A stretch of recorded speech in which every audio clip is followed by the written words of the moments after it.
जिसने भारत को गुरुदेव रविंद्रनाथ ठाकुर के माध्यम से राष्ट्रगान दिया था। हर भारतवासी जन गण मन राष्ट्रगान गाकर के गौरवान्वित होता है। ये वही पावन धरा है जिसने भारत की आजादी का अमर मंत्र बन चुका वंदे मातरम का उद्घोष किया था और भारत को, स्वतंत्र भारत को राष्ट्रगीत भी दिया। ये बिपिन चंद्र पाल की धरती है, ये डॉक्टर श्यामा प्रसाद मुखर्जी की धरती है, ये रामकृष्ण परमहंस की धरती है, स्वामी प्रणवानंद जी की धरती है और पूरी दुनिया के अंदर पूरी मजबूती के साथ उद्घोष करने वाले स्वामी विवेकानंद की धरती है, जिन्होंने कहा था गर्व से कहो कि हम हिंदू हैं। बहनों और भाइयों,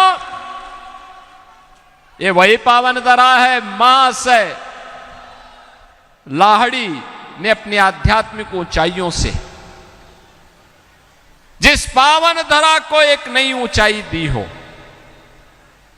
मैं देख रहा था, अभी मैं कुछ देर पूर्व आसनसोल की धरा पर था, माता तारा की पावन साधना स्थली।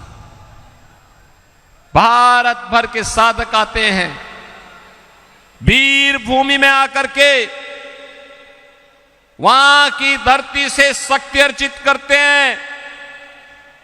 ये बंगाल की धरती है। कांग्रेस, कम्युनिस्टों ने और टीएमसी ने अपनी तुष्टीकरण की राजनीति के कारण बंगाल की धरती को कठमुल्लापन की राजनीति का अड्डा बना दिया है। लेकिन बंगाल की धरती मां काली की धरती है, बंगाल की धरती मां दुर्गा की धरती है, बंगाल की धरती मां तारा की धरती है। बंगाल की धरती में कठमुल्लापन की संस्कृति और घुसपैठियों को नहीं चलने देंगे।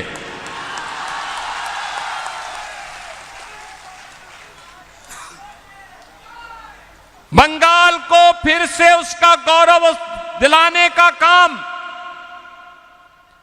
बंगाल को उसकी पहचान दिलाने का काम केवल और केवल डबल इंजन की सरकार कर सकती है, और बीजेपी की डबल इंजन की सरकार। बहनों और भाइयों, याद करिए, याद करिए, ये बंगाल कभी भारत की अर्थव्यवस्था का ग्रोथ इंजन था। कुल भारत की अर्थव्यवस्था का 1/3 योगदान बंगाल करता था। यहां के कल कारखानों में न केवल बंगाल का युवा बल्कि भारत भर का युवा कार्य करता था।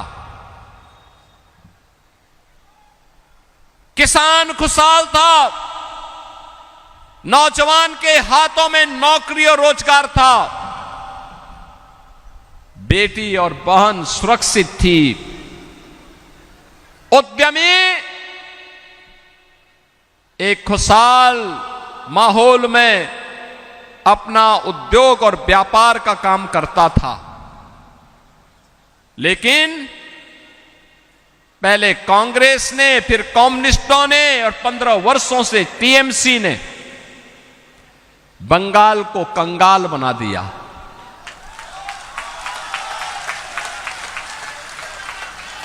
बंगाल की इकोनॉमिक लीडरशिप को, जो बंगाल लीडर था, उस बंगाल को भारत की इकोनॉमी में लूजर बना दिया। जो बंगाल भारत को नेतृत्व देता था, खुशहाली का प्रतीक था, सस्य श्यामला मातरम वंदे मातरम की पावन धरा थी, वह बंगाल अराजकता का, गुंडागिर्दी का, माफियागिरी का असुरक्षा का, अव्यवस्था का, भ्रष्टाचार का गढ़ बन गया। न बेटी सुरक्षित है, न व्यापारी सुरक्षित है। मोदी जी विकास का जो पैसा भेजते हैं वह पैसा टीएमसी के गुंडे हजम कर जाते हैं। गरीब को कुछ नहीं मिलता है, कुछ नहीं मिलता है। किस हद तक की गुंडागर्दी थी? पिछली बार एक खोखन दास चुनाव जीत रहे थे, अंतिम समय में टीएमसी के गुंडों ने जबरदस्ती इन्हें हरवाया था। याद करिए, पिछली बार श्रीमती कलिता माझी चुनाव में जोरदार फाइट दी थी, लेकिन अंतिम समय में टीएमसी के गुंडों ने जबरदस्ती बूथों पर कब्जा कर दिया। याद करिए, पिछली बार दिलीप घोष चुनाव जीत रहे थे, लेकिन अंतिम समय में इनको पराजित घोषित कर दिया गया। किस प्रकार की अराजकता! और आज तो आप देखते होंगे, ममता दीदी को जय श्री राम से नफरत है। वे दुर्गा पूजा नहीं होने देती। हिंदू पर्व और त्योहारों में कर्फ्यू जैसा माहौल बना देती है।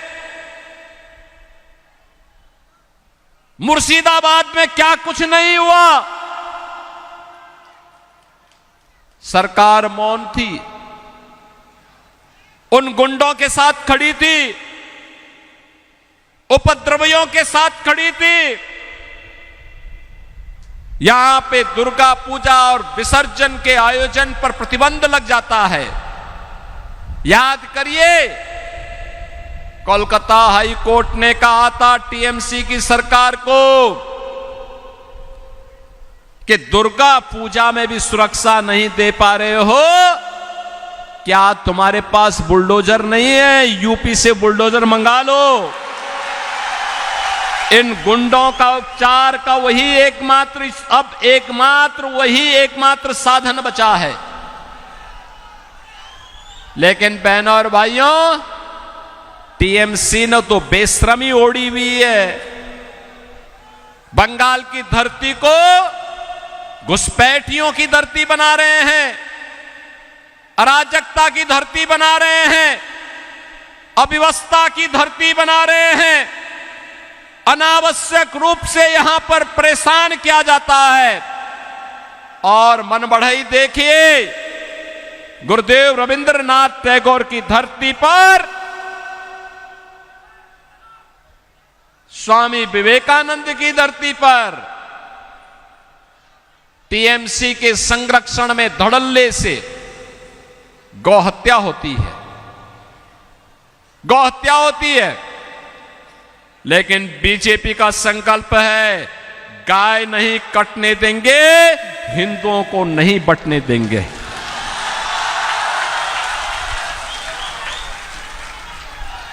नहीं बंटने देंगे। हमारा संकल्प है,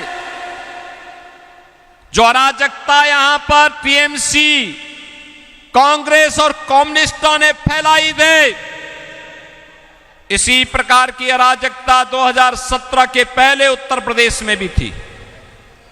बहनों और भाइयों, वहां पर्व और त्योहार के पहले उपद्रव हो जाता था, गुंडागर्दी चरम पर थी, बेटी और व्यापारी दोनों सुरक्षित थे, विकास का पैसा वहां की तत्कालीन सत्ताधारी दल के लोग हजम कर जाते थे, गरीबों की जमीनों पर कब्जा होता था, लैंड माफिया, सैंड माफिया, कोल माफिया, कैटल माफिया, ये पूरे सिस्टम को कैप्चर किया हुआ था। और चारों ओर जनता करा रही थी।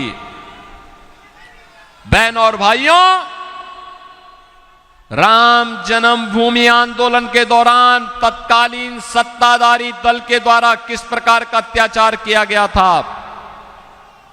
राम भक्तों पर गोली चलाई गई थी, राम भक्तों पर लाठी और डंडे का प्रहार होता था, अराजकता चरम पर थी। लेकिन 2017 में सरकार बनी। आज का उत्तर प्रदेश नए भारत का नया उत्तर प्रदेश है। याद करिए, लगभग 7,000 से अधिक कारखाने बंगाल में हट गए, भाग गए, और उत्तर प्रदेश में पिछले 9 वर्ष में 17,000 नए कारखाने लगे हैं। बड़े बड़े कारखाने, बड़े बड़े कारखाने। एमएसएमई यूनिट यहां पे 16,000 से अधिक बंद हो गई। यूपी के अंदर 96 लाख एमएसएमई यूनिट लगी है। याद करिए, पहले उत्तर प्रदेश में जय श्री राम बोलने पर प्रतिबंध होता था, और अब तो विश्व का सबसे बड़ा हिंदू मंदिर अयोध्या में राम जन्मभूमि का बन करके खड़ा हो गया है। कोई रोक पाया? क्या कांग्रेस, कम्युनिस्ट और टीएमसी या इनके पार्टनर रोक पाए? ये डबल इंजन की स्पीड का ये लोग मुकाबला नहीं कर पाएंगे। इन लोगों के बस का नहीं है। आज यूपी में उपद्रव नहीं है, उत्सव है। नो कर्फ्यू, नो दंगा, यूपी में है सब चंगा। वहां सड़कों पे नमाज नहीं पढ़ी जाती है, वहां मस्जिदों से कोई माइक की आवाज नहीं आती है, वहां कोई गौकसी नहीं कर सकता है, वहां कोई लव जिहाद की घटना और लैंड जिहाद की घटना नहीं आ सकती। आती है तो इतनी सख्त कार्रवाई होती है कि 7 पीढ़ियां याद करती हैं। किसी गरीब की, किसी व्यापारी की, किसी सार्वजनिक संपत्ति पर कोई लैंड माफिया कब्जा करता है और लैंड जिहाद के तहत कब्जा उसने की है, वे संपत्ति वापस सरकार लेती है उससे, और वहां पे गरीबों का आवास बनाती है। आज हम लोगों ने यूपी के अंदर 65 लाख गरीबों को आवास दिया है। 16 करोड़ गरीब वहां फ्री राशन प्राप्त कर रहे हैं। 10 करोड़ लोगों को आयुष्मान भारत के अंदर 5 लाख रुपए की फ्री में स्वास्थ्य की सुविधा उपलब्ध है। बहन और भाइयों, 4 लेन 6 लेन की कनेक्टिविटी है, एयर कनेक्टिविटी है, रोपवे की बेहतरीन पब्लिक ट्रांसपोर्ट मेट्रो की सुविधा भी है। कोल माफिया, सैंड माफिया और ऑर्गेनाइज क्राइम का माफिया मिट्टी में मिल चुका है। ये डबल इंजन की सरकार है। नौजवान के कार्य हाथों को कार्य है, उसको नौकरी और रोजगार है। किसान के चेहरे पर खुशहाली है। यूपी के अंदर आलू का दाम 15-16 रुपया मिल रहा है किसान को, और बंगाल में 1 से 1.5 रुपया नहीं मिल रहा है। यहां पे चावल उत्पादन करने वाला, धान उत्पादन करने वाला किसान लगातार परेशान है, क्योंकि धान की उपज कम हो रही है। परेशान है, दाम नहीं मिलता। और यूपी के अंदर किसान को कई गुना उसका उत्पादन बढ़ा है, कई गुना उत्पादन बढ़ा है। वहां पर हर प्रकार से खुशहाली है। ये खुशहाली डबल इंजन सरकार की ताकत, डबल इंजन सरकार की नीति, डबल इंजन सरकार की नीयत के कारण है। वहां सुरक्षा का माहौल है। बंगाल में सुरक्षा को टीएमसी के गुंडों ने समाप्त कर दिया है। और इसीलिए मैं आपसे कहने के लिए आया हूं, भारत की कल्चरल कैपिटल के रूप में अपनी पहचान बनाने वाले बंगाल को फिर से कल्चरल कैपिटल बनाने के लिए डबल इंजन सरकार की आवश्यकता है। हमारा बंगाल घुसपैठियों की अराजक गतिविधियों का अड्डा नहीं बनना चाहिए।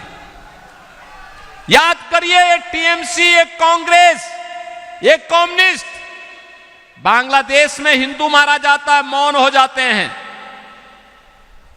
लेकिन बीजेपी मौन नहीं होने वाली है। बीजेपी मौन नहीं होगी। और इसके लिए हमने कहा है, आप यहां पर डबल इंजन की बीजेपी सरकार लाइए। एक घुसपैठ को तो रोकेगी ही, जो पहले से आकर के यहां कब्जा किए हुए हैं, इनको कान पकड़ करके बाहर का रास्ता दिखाने का काम केवल बीजेपी की डबल इंजन सरकार करेगी।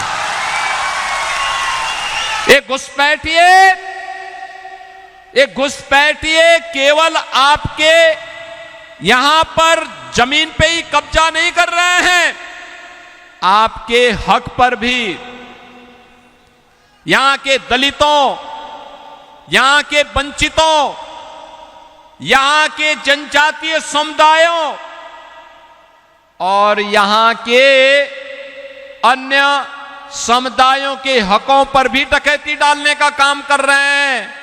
और इनको पालने और पोसने का काम कोई कर रहा है तो आज टीएमसी के गुंडे कर रहे हैं। और इसीलिए मैं तो अभिनंदन करूंगा आप सबका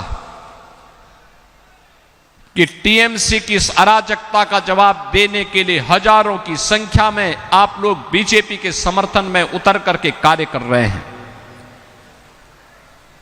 मैं जानता हूं आप पे अत्याचार हुए थे। 2022 में किस प्रकार की निर्ममता ढाई गई थी, कैसे यहां पर लगातार प्रताड़ित किया गया था और कैसे बंगाल की धरती पर अनावश्यक टॉर्चर की कार्रवाई यहां पर करने का प्रयास किया था। लेकिन इस सब से हट करके आज आप बेखूब देश के लिए, बंगाल की अस्मिता के लिए आज बीजेपी को समर्थन देने के लिए आए हैं। और इसीलिए मैं आपका अभिनंदन करता हूं, आपका स्वागत करता हूं। आपका ये उत्साह हम लोगों को कार्य करने के लिए एक नई प्रेरणा देता है, आगे बढ़ने की प्रेरणा देता है।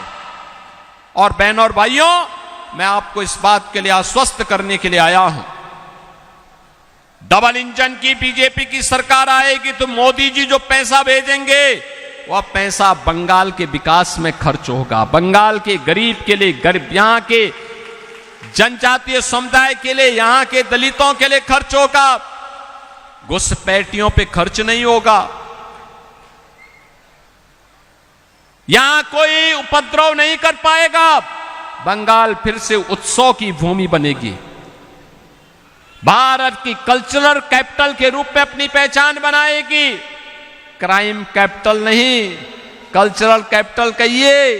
और बंगाल उस कल्चरल कैपिटल की राजधानी फिर से बनेगी, कि पहचान के साथ अपने आप को आगे बढ़ाएगा।